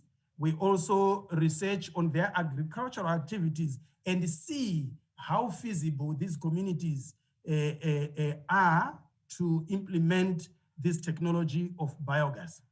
Then in addition to that, we also, do some experiments in the laboratories. Recording in progress. With assistance of our postgraduate students in optimizing, the feeding ratios and so on to get the maximum output of these systems. So we look for funding, we get funding support from all over, national, international, from national, starting from as low as local municipalities, going to district municipalities, provincial municipalities. Then nationally, we have institutions like SANEDI, South Africa National Energy Development Institute. And we also have the Department of Environment and Fisheries. We also have the main Department of Energy and Mineral Resources. We also get support even from outside the country, internationally, from United Nations Industrial Development Organization, Global Environmental Fund, and GIZ from Germany. They have assisted us in one way or the other in research in the lab and also in the work in the field. In our field work, what we focus on is capacity development, training youths in the technology, theoretical aspects of the technology of converting waste to energy. And more to that, we even transfer skills of implementing, building structures which, convert this waste to energy. So the documentary, which you are going to see, or you are watching, or you have watched, is all about showcasing in one of the local municipalities of our province, which is in the district of Capricorn district, which is Bluebeck municipality. But as I told you, we are covering the whole province, the 5 districts.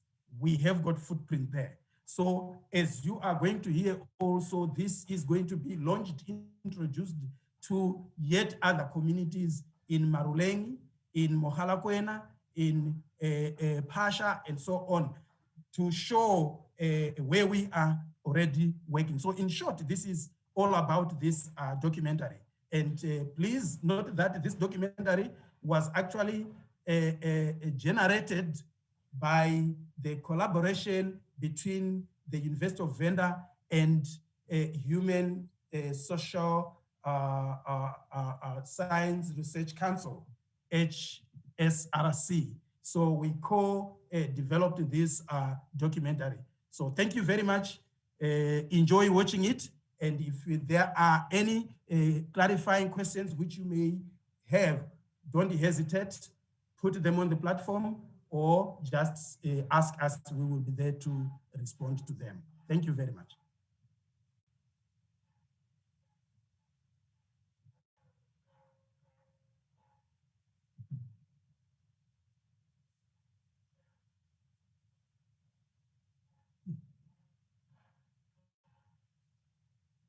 Hello?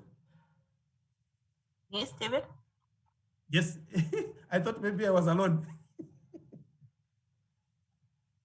So, were you hearing what I was saying, or I'm not sure?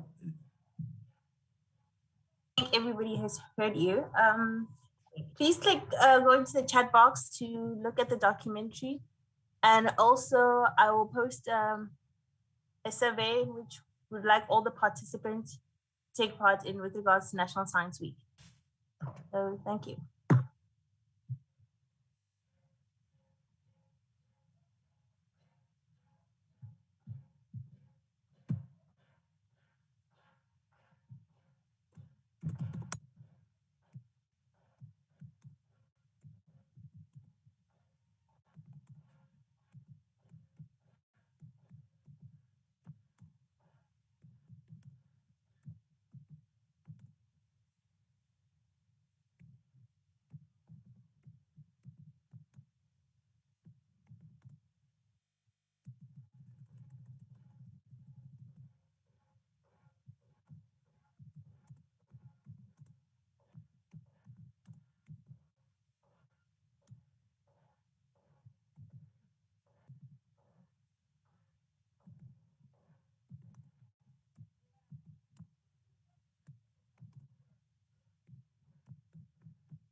available resources, creating opportunities for growth and development through appropriate application of science and technology, making it possible through science.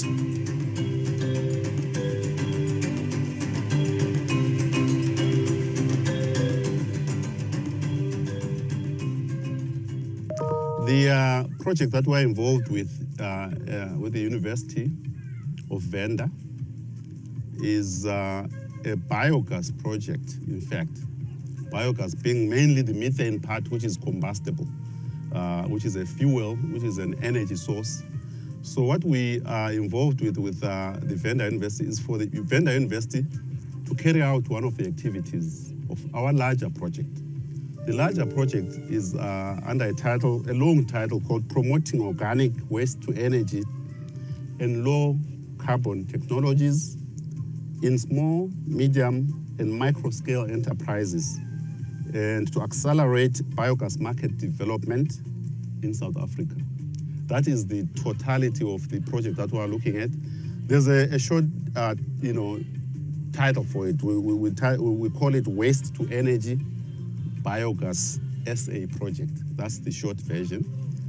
What we're doing is, in essence, with Venda University, is for Venda University to look after the domestic size of the biogas units that we want to realize or to know if there is a market for them in the rural setting. If for that market to be there or for biogas to be possible, there must be a desire by the people who reside in rural areas at domestic level, at household level, to supplement their energy through other than firewood. So the firewood part of it is what we're trying to remove from their equation, so that they now depend on a renewable energy source, which is a waste source in this case, converting waste to energy through an anaerobic digestion process in a small setting. As I said, it's a domestic size, about 6 cubic meters to 18 cubic meters in size, which is quite small, but maybe enough to sustain the energy requirements of a household. So we wanted Venda University to ascertain that, to find out or to determine whether that is the case and to what extent that is the case, and report back to the project and say, okay, this is feasible, and if feasible, can it be replicated elsewhere? If it can be replicated, how do we replicate it in other provinces? So the work of Venda University was to cover the Limpopo province and 5 districts in Limpopo, which can be listed. And those districts, they do include Capricorn as well. And so they are, they are doing their work as we speak. They are determining just what I said. Is there a market? Is it feasible to produce biogas? Is it desired by the people who are targeted by that? At first, I think we wanted to implement this project a few years ago. So what we did, we started by doing research, like getting to know who implemented it first. And then we went to various areas until we ended up at the University of Venda.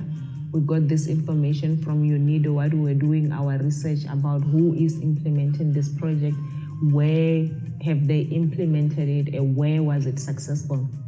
So, and then we wanted to implement it and we wanted it to be successful. We didn't want it to fail.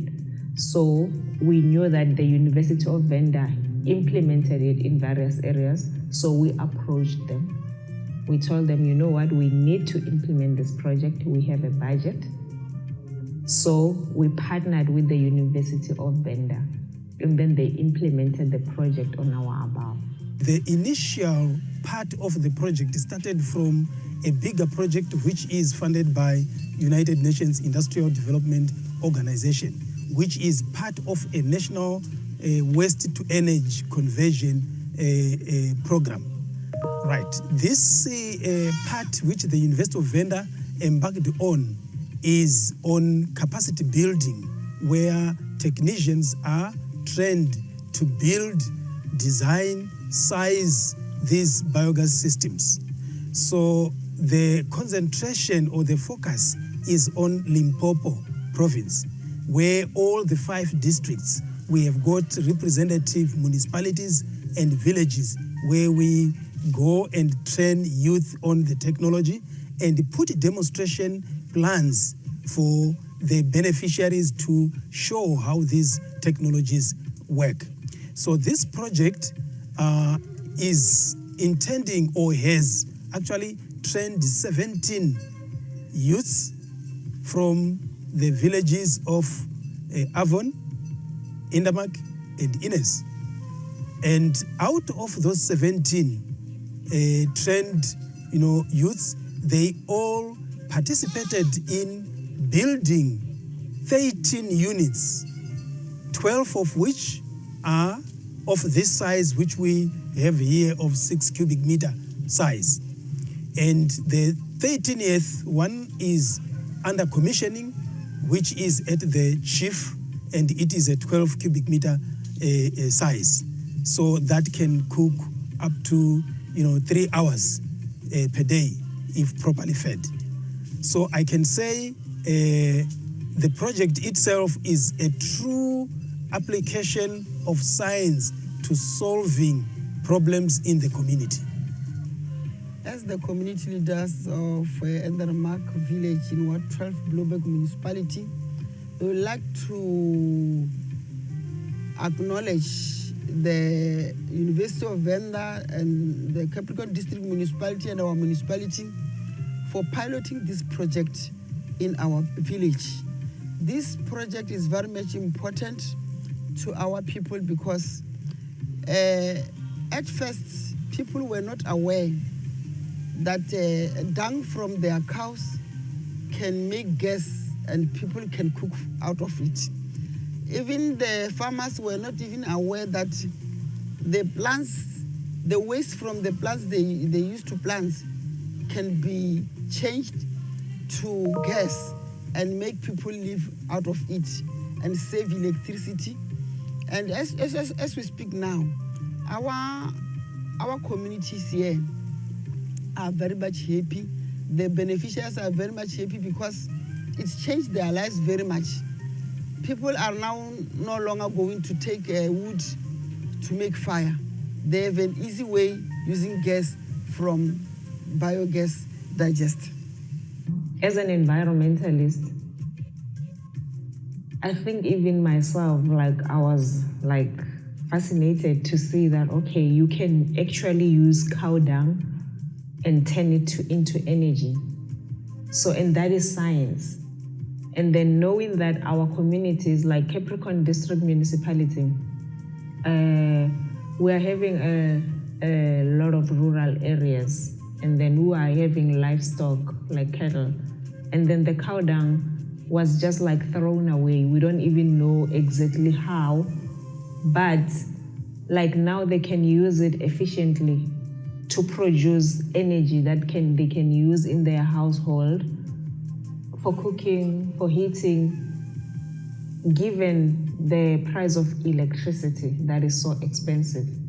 Like this project of biodigesters, our communities were very interested from implementing this project. And even them, they couldn't understand, is this possible? Can we use cow dung really to produce gas? So it is very important and it is improving the lives of the community. And on the other hand, it's also helping us as government and communities in reducing air pollution and the impacts of climate change from using other energy sources which are not so clean as opposed to the biodigester project. Thobela re ke bontsha gore mokgwa wa biogas o ya ka rena re le moshato wa ba kamela legatong la setšhaba re bona e le mokgwa o mobotse go le rena re o tlhagalelang ebile re bona o na le mogola mo setšhabeng sa reng ke thome ka o leboa masepala wa rena wa Bloemberg o re kopantšha le bo Dr. Gennaro o to re tsebisa ka situation e be re sa Recording stopped. re thomile re nyemile re sa tsebo rena ba re tisetša mara re ile ra feleja re dumetse re rai ka re ke service delivery re tlo no bona gore na service delivery yona ke ya mofuta mang e ba thoma re botsa gore ke program ya taba ya maloko a dikgomo ra nyama ra se tsebo re na ke eng mara mafelelong re feleditseng re bona e le botlhokwa kudu mo community-ing ya rena mo le nna ke bone e botlhokwa kudu ka baka la tšhomišo ya rena e re wa yang boima ka yona ka motlakase wa rena o wiki kudu ko monnyane kudu le mo e le goreng khona to khona o ya Recording in progress. mara re kgonne go bona botlhokwa ba biogas ore ona o ra re set re tlo bereka botse ka baka la gore o lo sepela o nyaka maloko a dikgomo wa ya wa lekela wa apeya wa lighter lo ka maka di a kgonega so re bone di botlhokwa kudu mo ile reng bile re kgopela gore nke be se ka ya felela ka ra metse ya rena 6 re na le tsona kwa Ines re na jo mo moseng wa gale re be re kgopela gore nke be motho mo ile lo tswela pele di tswela community ya rena mokhola ba ka idia ka mo moseng wa rena maybe ra ba le yona ka mo moseng re tlo no salantse re struggle ka taba maloko mara re tlo ba re gona ka re motse wa rena bontšhi o ruile ene be re sa tsebe gore taba ya maloko e botlhokwa be re ne tseba maloko e dilo ba dilo tša maloko na ke ngwe sometimes re lo topa e le di-studio mile ra o tša ka tsona mollo ra apeya ka e le bona na ya rena e na le soil erosion e ntšha o sana methare re lo ba re a lefelefeleleng so re bone botlhokwa bo bogolo mo dima taba ya stofo se ka gore o na le mo ba setseng ba se šomiša ona re ile kwa Mr. Mothoding ka methare no ya re o checka gore na o di yang ba se šomiša kudu na ke e kgolo le nyane so šoma kudu ka mata be re sa tshepe gore maybe re ka kgona go ja dikuku tse di diwang ke stofo sa mofuta uwe be re tša gore maybe se tlore ba tlore wa peya ka tsona dijo tša ona tša nkga maloko dilo tša ona di lokile ka moka tsona. When implementing this project, we are implementing it through the extended public works programs and also including the training of those beneficiaries and the trainees. We're focusing on the youth of both genders. And then, yes, in terms of youth development, I think it was spot on because we had young women, we had young men implementing this project, and the skills were being transferred because they were trained. Some of them didn't know anything about constructing these biodigesters, and now the skills are left there in the communities that we have piloted the project, which means even though from our side it was a pilot project, as the community see the successes of the ones that are being constructed, more of them want them, and that they can always go to the youth who were implementing this project and they can always construct that for them.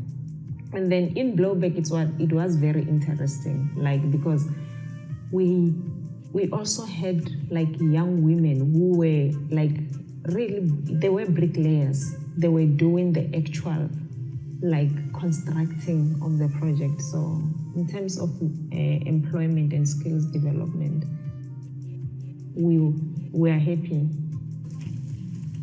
The Ekiona biogas plant digester, ya khasi rishumshang ya malogo ya these days. Then khasi la na ikamo fasi kamo underground. And then kikamo kiona itshwarang malogo kamo gare. So and then this thing kiona is our mixing tank, more where we mix our malogo on. And then kamuho like rashua kana muho rashua kamuho malogo. This is how we mix our tank.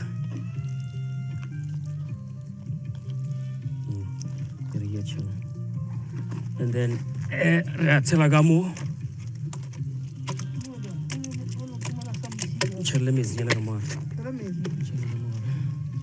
then this is where we mix. This is our mixing tank. Then while we are busy mixing maloko kamoho atamayaga on a pipe there's the pipe like this pipe here, sorry, step. Pipe here on a loring it's a maisha mologo atlagamo khasele ka mo fase under the ground. So and then while it busy bereka, so it produces the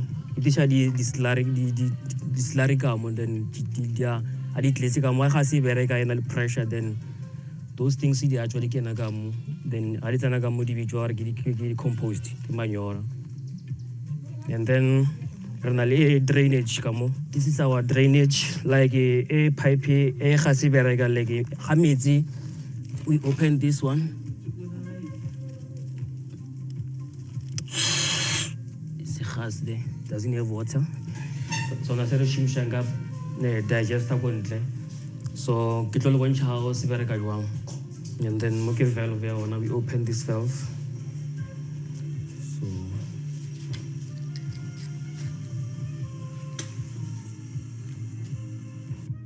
Right, so let me start from the beginning to this point where we are.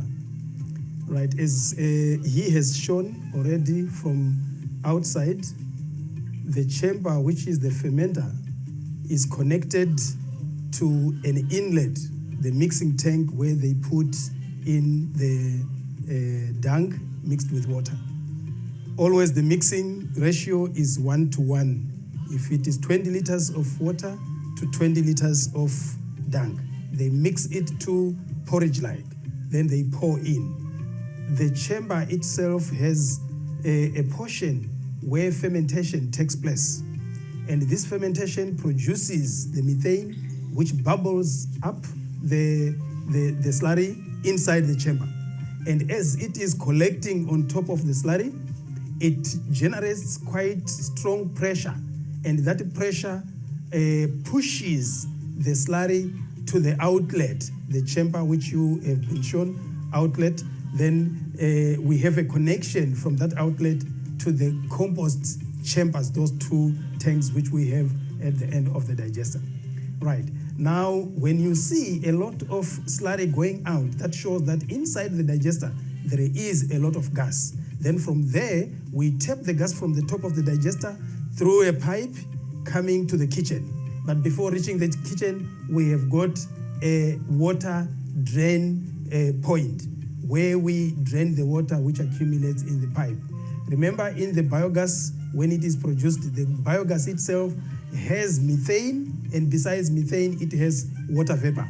So when the water vapor cools in the pipe, condenses into water, and that water can block the gas. So we put a water drain where we make sure that that is the lowest point of the piping from the digester to the kitchen. So it means all the condensing water vapor from all sides will come and accumulate at that point, and we put a valve which we will always open to drain the water out. So from there then it comes to the kitchen, and here in the kitchen, this is the stove now where we can see the gas burning. One thing which I want to emphasize is the quality of the gas. You can see we ended up putting the covers for it to be properly seen, and you can see that it is blue flame.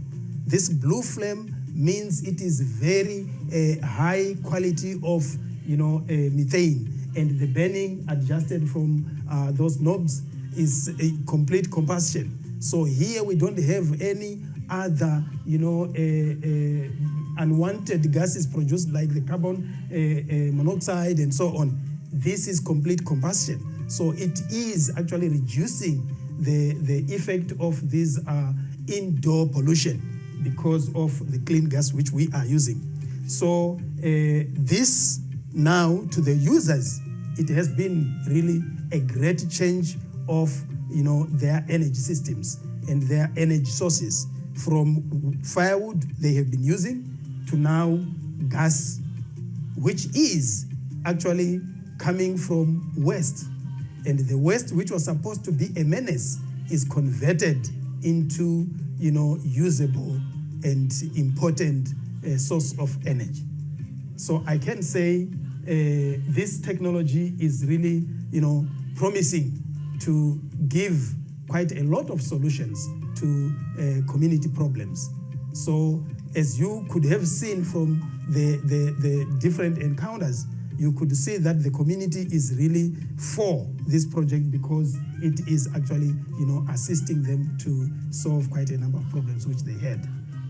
Our role in the project implementation is to ensure that we provide support to the young people who are trained by the university, but also to ensure that we continue with the operations, supporting the operations of the digester. So it means that the company, because it's mentored by the university and is supported from the university, it also means that we should also be able to identify other business opportunities that exist within the biogas technology. And some of those opportunities include the construction of the biogas digesters. It also includes the composting as a standalone business. It also includes agriculture, which is the big thing within the technology itself. So part of the role that we have played is to ensure that we support the identified households with the ongoing support, as well as ensuring that the young people who are trained, we continue to work with them so that they can also identify other opportunities within the technology. For example, you'll have the maintenance of the digesters. Maybe there's a gas pipe burst or something like that. They are able to fix that.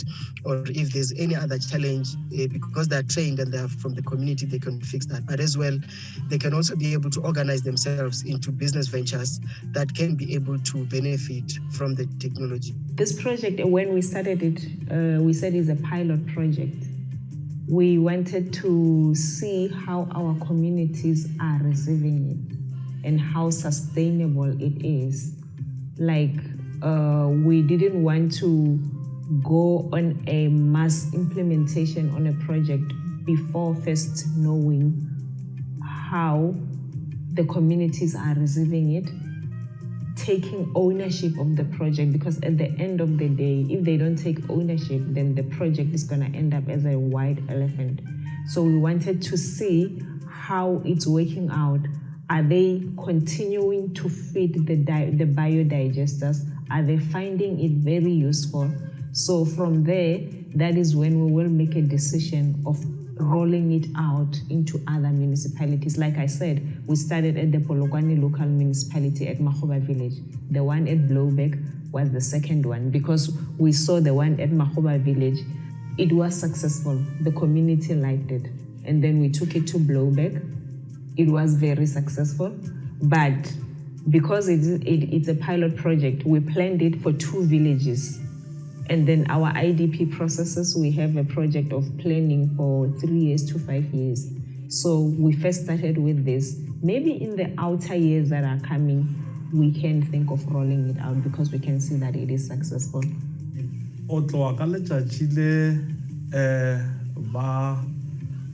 Capricorn District Municipality,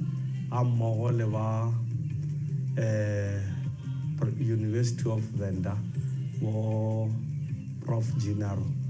Really rabona elevo thokwa o dumelela project e mo tšhabeng sa rena e bile re bona gore e botlhokwa kudu mo tšhabeng sa rena ka lebaka la gore e bontšha ele e thušang batho kudu e bile re lebeletse ka tlhakoreng la motlhagase ka lebaka la gore le ka no lebelela motlhagase wa rena re na le di-challenge tse dintšhi mo e le goreng re na le bothata ba load shedding ge re šomiša yona biogas a re o ba le mathata a load shedding mo biogas se sengwe le se sengwe re bona e le se le bofefo kudu go rena gore re ka tšweletša mollo wa rena ra kgona wa apea ntle le tšhitišo re ikemiseditše o šoma ka yona kudu e nthabisitšeng gore ba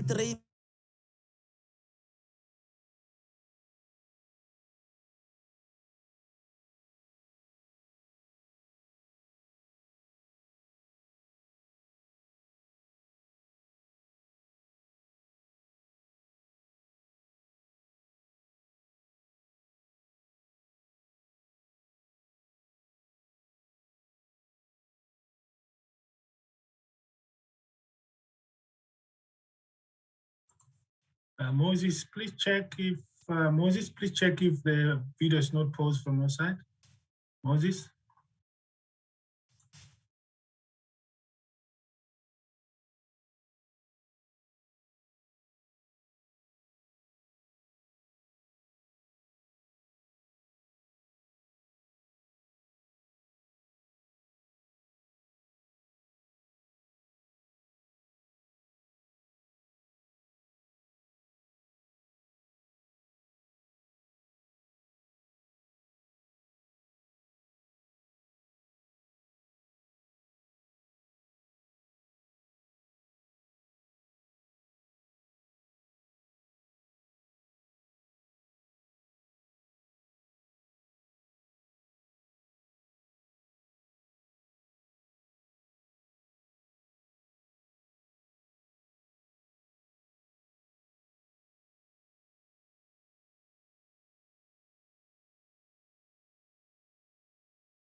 Lucy, I think the floor is yours. Hello, Matlatsi, did I hear you? Matlatsi? Oh, I'm saying go ahead, please. Yeah, okay, thanks. I've been requested by, afternoon colleagues, my name is Vusis Kosana from the Technology Innovation Agency. I've been requested by the planning committee and everyone that has been involved to close up the session. So I would love to maybe just appreciate all of those who stayed behind, watch most part of the video. I think the documentary talks to how stakeholders in NSI are making it possible through science and technology. And we can affirm that there is a community benefiting and getting involved from science. This waste to energy biogas is a pure demonstration of how science could be integrated into the community. I think the panelists in the morning have kind of set the tone for this theme, and it's a great start for first day of 5 for the National Science Week. Appreciation to all those who were in the panelists, the questions that were sent. Before I close, tomorrow we're starting at 12 o'clock, and the session will be led by Prof. Nosisi, and it's now 14:28. I'd like to appreciate your time and in staying for the end of this day 1 of 5.